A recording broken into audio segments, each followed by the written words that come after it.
یہ تھے ہمارے مہاراشٹر کے قائد، ہمارے سرپرست حافظ محمد ندیم صدیقی صاحب، جو حکومت کے دوغلے پن کو بتا رہے تھے۔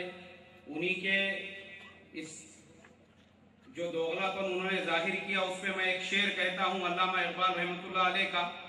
مہاراشٹر کے مکھیہ منتری کی خدمت میں یہ شعر پیش ہے کہ عشق قاتل سے بھی مقتول سے ہمدردی بھی، عشق قاتل سے بھی مقتول سے ہمدردی بھی، یہ بتا کس سے محبت کی جزا مانگے گا، اور سجدہ خالق کو بھی ابلیس سے یارانہ بھی، سجدہ خالق کو بھی ابلیس سے یارانہ بھی، حشر میں کس سے عقیدت کا صلہ مانگے گا۔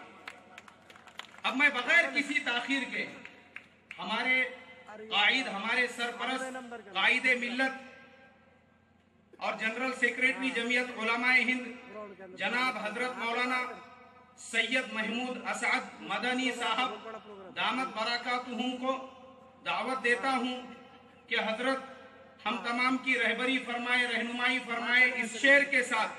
یہ بھی علامہ اقبال رحمۃ اللہ علیہ کا شعر ہے کہ یہ سحر جو کبھی فردا سے کبھی ہے امروز، یہ سحر جو کبھی فردا سے کبھی ہے امروز، نہیں معلوم کہ ہوتی ہے کہاں سے پیدا، اور وہ سحر جس سے لرزتا ہے شبستان وجود، ہوتی ہے بندے مومن کی اذا سے پیدا۔ بولو نعرہ تکبیر، مولانا محمود مدنی، جمعیت علماء ہند۔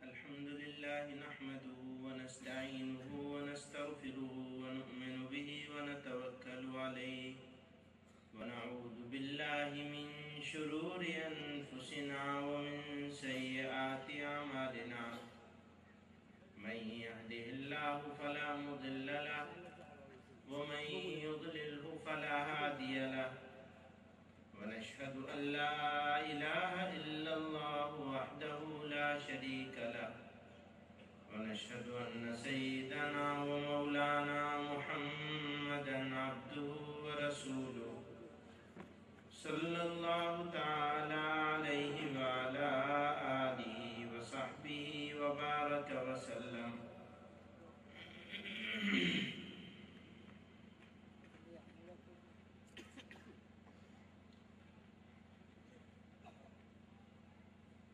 کسی شاعر نے کہا، دل کا کیا احوال سناؤں چپ ہی رہنے دے ہمدم، دل کا کیا احوال سناؤں چپ ہی رہنے دے ہمدم، چپ رہنے میں جو لذت ہے کہنے میں وہ بات نہیں۔ خاموشی جو ہوتی ہے وہ بہت بڑی زبان ہوتی ہے،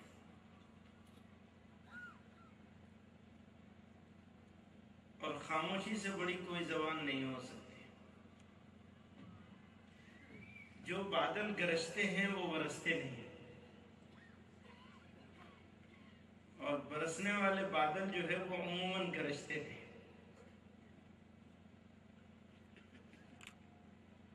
جب ہم پرابلمز کی بات کرتے ہیں تو ہماری پرابلم دو طرح کی ہے، ایک انٹرنل ہے، ایک ایکسٹرنل ہے، اندرونی اور بیرونی۔ بیرونی پرابلم وہ ہے جس کا تعلق سرکار سے ہے، ایڈمنسٹریشن سے ہے، اور اندرونی پرابلم وہ ہے جس کا خود ہم سے ہے تعلق، ہماری ذات سے۔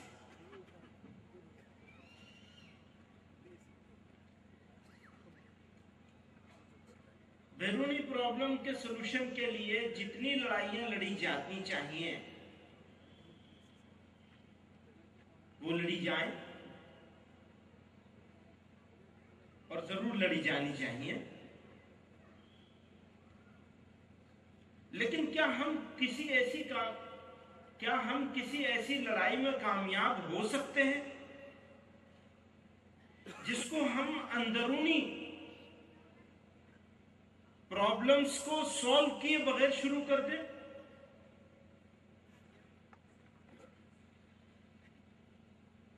جب تک ہم انٹرنل پرابلمز کا سولوشن نہیں کریں گے تب تک ایکسٹرنل پرابلمز کا سولوشن نہیں ہوگا۔ جب تک ہم اندرونی طور پر مضبوط نہیں ہوں گے تب تک بیرونی طور پر ہم اپنے حقوق حاصل نہیں کر سکیں گے۔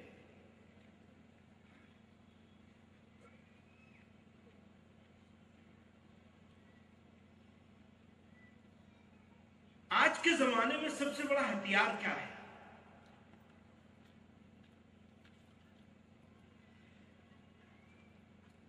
اور ایک بات یاد رکھیے، جس ہتھیار کی میں بات کر رہا ہوں وہ ہتھیار آج کے زمانے میں نہیں، ہر زمانے میں سب سے بڑا ہتھیار رہا ہے۔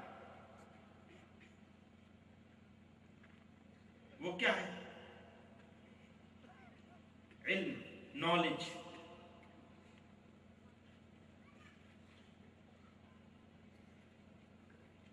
ہر زمانے میں علم کی حیثیت رہی، اور اللہ تعالیٰ نے نبی علیہ السلام کو نبوت سے جب سرفراز فرمایا تو پہلا جملہ جو حضرت جبریل علیہ السلام نے کہلوایا تھا وہ اقرا کا تھا، پڑھو۔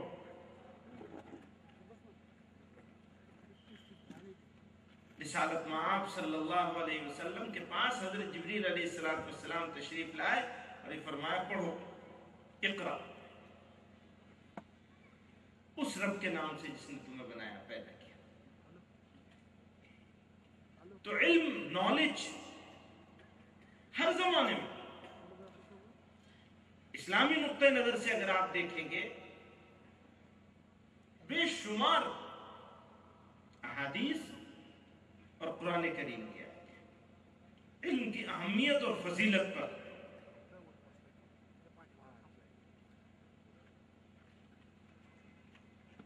اب آپ ذرا واپس آئیے آج کے زمانے کی طرف،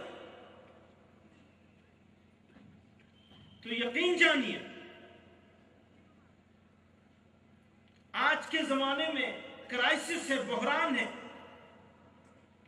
قابل، عمدہ اور ایماندار ٹیچرز کا بحران ہے۔ ایماندار ہے تو قابل نہیں، قابل ہے تو ایماندار نہیں۔ اور صرف اس ملک میں، ہمارے دیش میں نہیں، ساری دنیا میں کہیں چلے جائیں، ہر سبجیکٹ کے لیے قابل ٹیچر نہیں ملتے۔ ملین ٹیچرز کی ضرورت ہے دنیا میں۔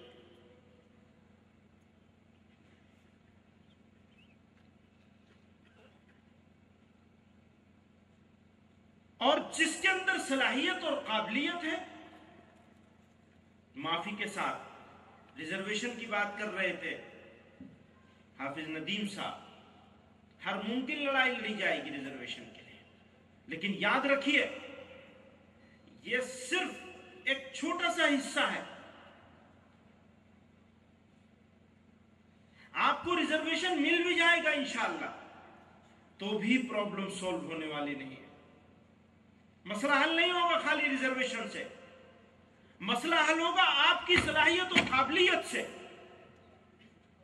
ہمارے نوجوان لوگ یہاں موجود ہیں، جب تک ہم اپنے اندر قابلیت اور صلاحیت نہیں پیدا کریں گے تب تک ہم باعزت اور کامیاب قوم نہیں بن سکیں گے۔ پریشانیاں آئیں گی، دقتیں آئیں گی،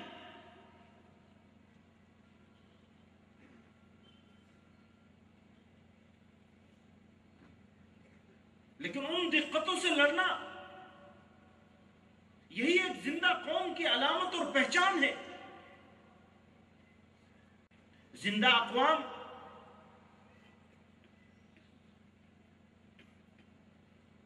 پہچان کیا ہے زندہ اقوام کی؟ کیسے آپ پہچانیں گے کہ کون سی قوم زندہ ہے اور کون سی قوم مردہ ہے. جس قوم کے جوان اپنے وقت کو ضائع کر دیں وہ قوم کبھی زندہ قوم نہیں بن سکتی.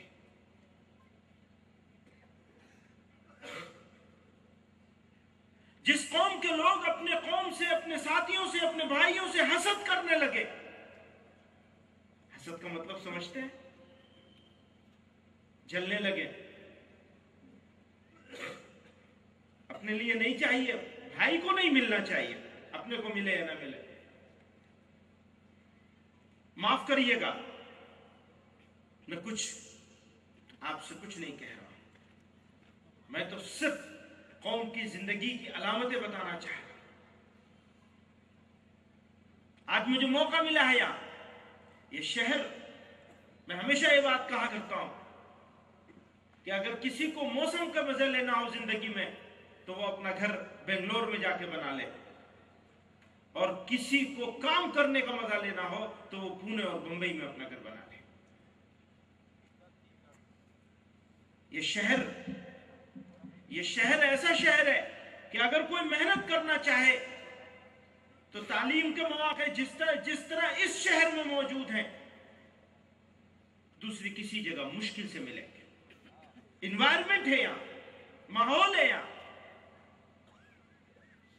تو میں اس شہر کے نوجوانوں سے، اپنے ساتھیوں سے بات کرنا چاہتا ہوں. ہمیں اپنے آپ کو بدلنا ہوگا. ہم سے بھیک منگوا لیجئے، ہم آپ سے بھیک مانگنے کے لیے تیار ہیں. پوری امت کے آبرو ہمارے جوانوں کے ہاتھ میں ہے. کتنے بجے سوتے ہیں، کتنے بجے اٹھتے ہیں، ٹائم مینجمنٹ کا کیا ہے؟ کوئی نظام الاوقات بنایا ہے؟ کوئی ٹائم مینجمنٹ ہے ہمارے جوانوں کے پاس؟ ہم ہفتے میں کتنے دن کام کرتے ہیں، کتنے دن آرام کرتے ہیں، کون سا وقت ہمارے سونے کا ہے اور کون سا وقت ہمارے جاگنے کا ہے؟ ہم نے کیا مشن بنایا ہے؟ اگر ہمارا مشن محنت کے ساتھ زندگی گزار کر اپنی محنت کے بلبوتے پر اپنے لیے جگہ بنانے کا ہے تو ہم کامیاب ہیں. کوئی چیز آپ کا راستہ نہیں روک سکتی، کوئی سازش نہیں روک سکتی. میں جانتا ہوں سازشیں ہو رہی ہیں، لگاتار ہو رہی ہیں.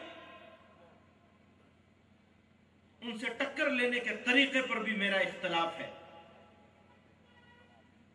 سازشوں سے ٹکر لینے کا ایک طریقہ یہ ہے کہ سازش کرنے والے جس راستے پر آپ کو دھکیل دینا چاہتے ہیں ہم اور آپ اسی راستے پر چلے جائیں، خدا نخواستہ. اور دوسرا طریقہ یہ ہے کہ سازش کرنے والوں کو اپنی محنت، اپنی صلاحیت، اپنی قابلیت سے ناکام کر دیں. یہ لانگ ٹرم ایجنڈا طے کرنا پڑے گا ہم کو، ہمارے قوم کو. شارٹ ٹرم ایجنڈے سے کام نہیں چلے گا. ہمارا دشمن 100 سال کا ایجنڈا لے کے بیٹھا ہے. ہم اب سے 6 مہینے بعد کا بھی ایجنڈا طے کرنے کے لیے تیار ہیں. لانگ ٹرم ایجنڈا سیٹ کرنا پڑے گا اور طاقت لگانی پڑے گی اپنے اندر، اپنے نوجوانوں میں، بچیوں اور بچوں میں صلاحیت پیدا کرنے کے لیے، اور اپنے ایمان کی حفاظت کرنی پڑے گی. میرے بھائی، ہمارے پاس ہمارا سب سے قیمتی سرمایہ ہمارا ایمان ہے. اس کی ہم کو حفاظت کرنی پڑے گی. اور اگر ہم اپنے ایمان کی حفاظت نہ کر سکے تو پھر کسی چیز کی حفاظت نہیں کر سکے. میرے بھائیوں، ایمان کی حفاظت کا جو طریقہ جناب رسول اللہ صلی اللہ علیہ وسلم نے ارشاد فرمایا، اس کے علاوہ کوئی طریقہ ہمیں کامیاب نہیں کر سکتا. فرمایا جیسی زندگی ویسی موت، اور جیسی موت ویسی آخرت. اچھی زندگی گزرے گی تو اچھی موت آئے گی، اچھی موت آئے گی تو اچھی آخرت ملے گی. اچھی زندگی کا مطلب کیا ہے؟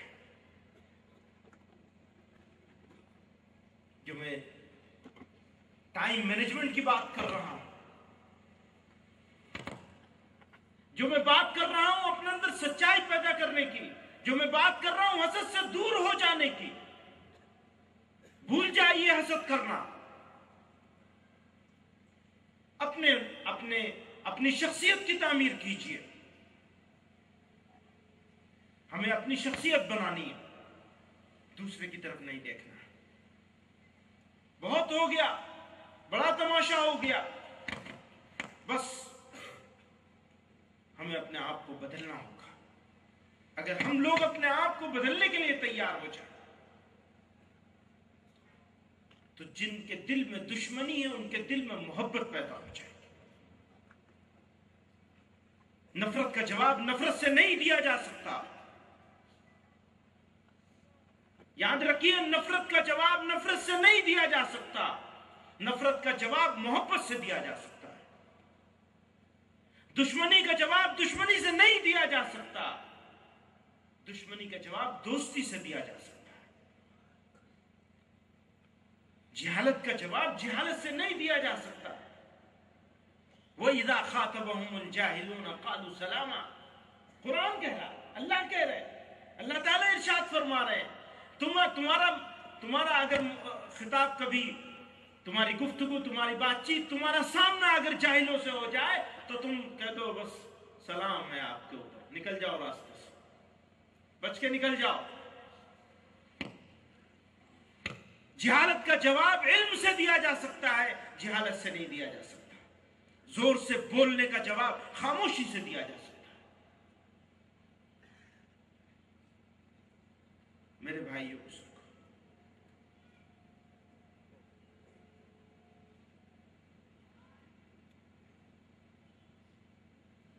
برسات آ گئی ہے. جب برسات آتی ہے تو برساتی مینڈک نکل کے آ جاتے ہیں. آ جاتے ہیں نا.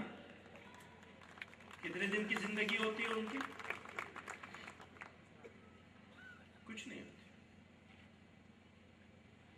ان برساتی مینڈکوں سے گھبرانے کی ضرورت نہیں ہے. ملک ہمارا ہے.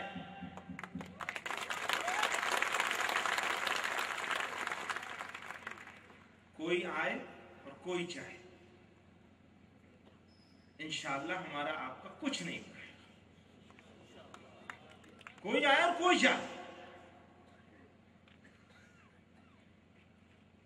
حالات تو یہ بنانے کی کوشش کر رہے ہیں لیکن انشاءاللہ یہ کامیاب نہیں ہوں گے اس میں. اور ڈرنے کی ضرورت نہیں ہے. نہ ڈرنے کی ضرورت ہے نہ لڑنے کی ضرورت ہے. آپ سمجھ رہے ہیں میری بات؟ باریک سی بات ہے. نہ ڈرنے کی ضرورت نہ لڑنے کی ضرورت. اگر ضرورت ہے لڑنے کی کسی سے تو وہ ہمارا نفس ہے. کاش ہم اپنے نفس سے لڑنے کے لیے تیار ہو جائیں جو جہاد اکبر ہے. کاش ہم تیار ہو جائیں. اگر ہم اپنے نفس سے لڑنے کے لیے تیار ہو جائیں گے ہم کبھی غلط راستہ نہیں اختیار کریں گے. پھر نصرت آئے گی. اللہ تعالیٰ نے نصرت کا وعدہ کیا ہے لیکن وہ مشروط وعدہ ہے. وہ اسی وقت ہو سکتا ہے.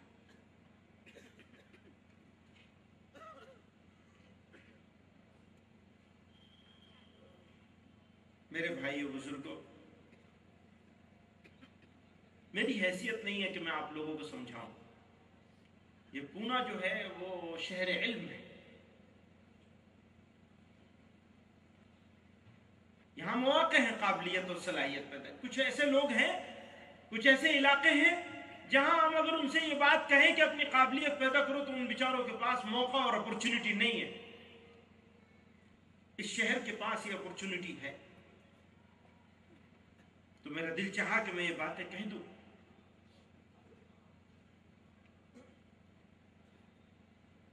میں نے ابھی شروع میں جس شاعر کا شعر پڑھا تھا, سنایا تھا, انہوں نے ہی ایک اور بڑی خوبصورت بات کہی ہے اور میں یہ سمجھتا ہوں کہ یہ پیغام ہے آج کے اس جمع ہونے کا. کہتے ہیں دوستوں سے بھی محبت. دوستوں سے تو محبت کری ہی جاتی ہے. دوستوں سے بھی محبت, دشمنوں سے بھی وفا, ہم کو اس کے ماں سوا کوئی کمال آتا نہیں. ہم کو اس کے ماں سوا کوئی کمال آتا نہیں. میرے بھائیو بزرگوں, آج جمعیت علماء پونا کی طرف سے یہ حصول انصاف کانفرنس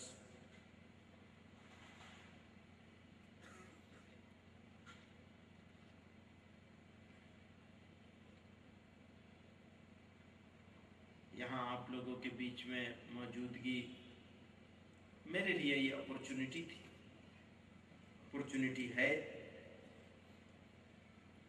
اور مجھے اس بات کا یقین ہے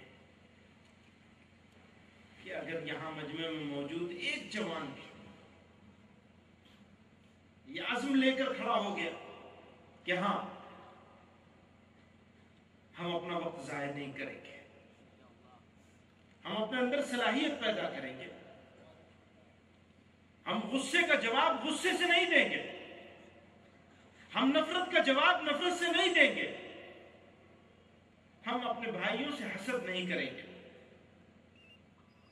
ہم اپنے بڑوں کا اکرام کریں گے، لوگوں کے ساتھ اچھا معاملہ کریں گے، انسانوں کو اس نظر سے دیکھیں گے جس نظر سے اللہ تعالیٰ چاہتے ہیں کہ ہم انسان کو اور انسانیت کو دیکھیں۔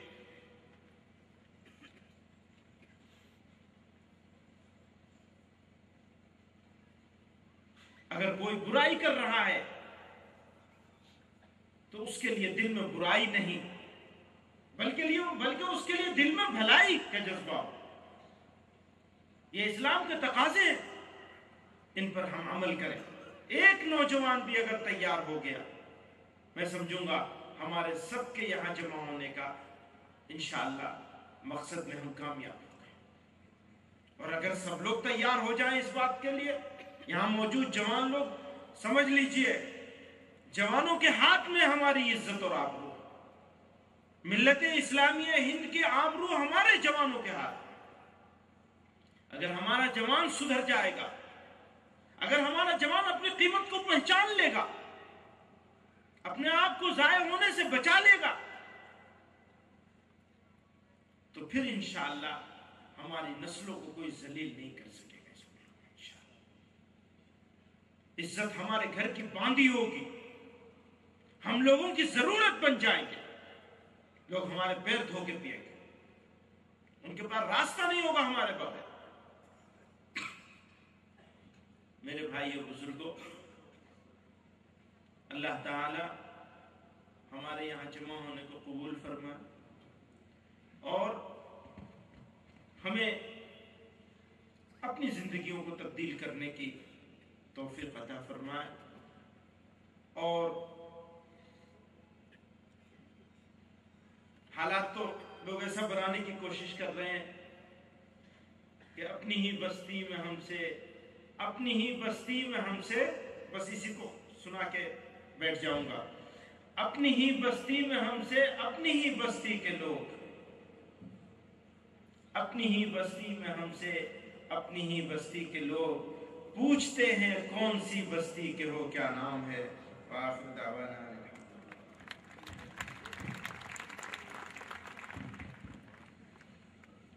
میں حضرت سے ادباً درخواست کرتا ہوں کہ حضرت کی ہی دعا پر ہمارے جلسے کا اختتام ہو، اس لیے حضرت دعا فرما کر جلسے کو اختتام پذیر فرمائیں۔ درود شریف پڑھ لیجئے بھائی۔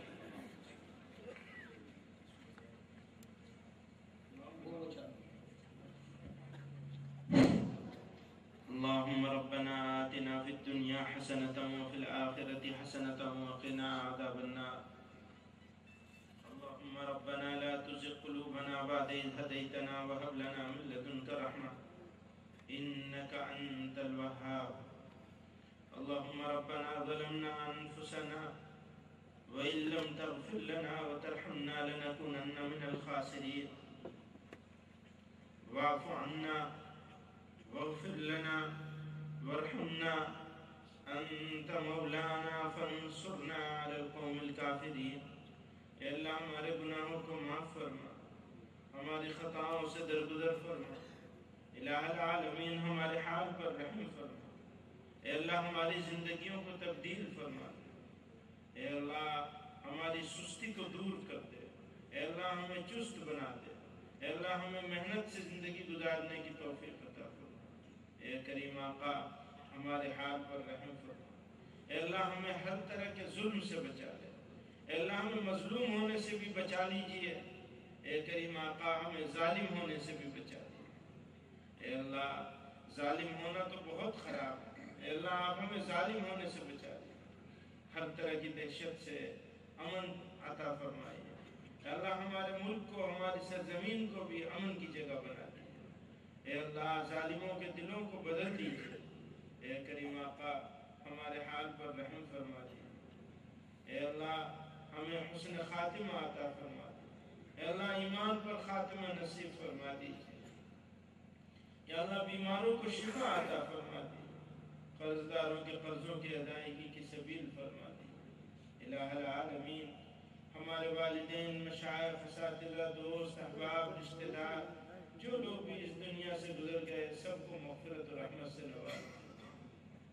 اللہم احسن عاقبتنا فی الامور کلہا واجرنا من خزي الدنيا وعذاب الآخرة وصلى الله تعالى على خير خلقه سيدنا ومولانا محمد وآله